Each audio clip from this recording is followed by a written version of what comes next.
Welcome to our channel. Today we how to restore your Ecobee thermostat with app and Wi-Fi setup detailed guide step by step. Start by ensuring your Ecobee thermostat is powered on.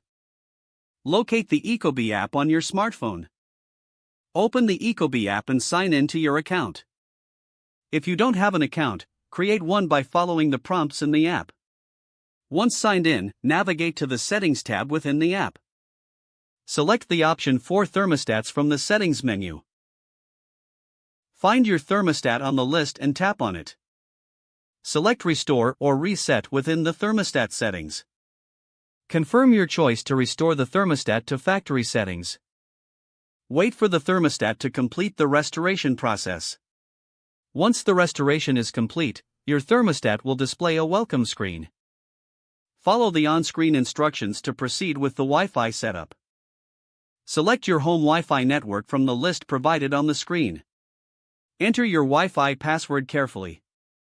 Once connected, the thermostat will verify the connection status.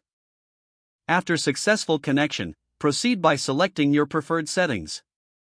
Configure your heating and cooling preferences as prompted. Choose your location to enable weather-based features.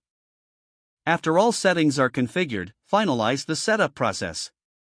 Your Ecobee thermostat should now be successfully restored and connected to Wi-Fi. Check the app to ensure all features are functioning properly. If the page does not load, refresh the browser or try again in a private or incognito window.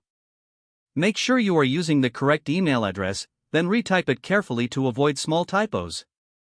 If your password is not accepted, use the reset option and create a new strong password you can remember. Check your spam folder for verification or security emails, then complete any requested confirmation steps. Enable two-factor authentication if available to improve account security and reduce unauthorized access risk. After signing in, review your profile details so your contact information and settings are accurate and current. If you see an error message, note it down and try again after restarting your device and internet connection.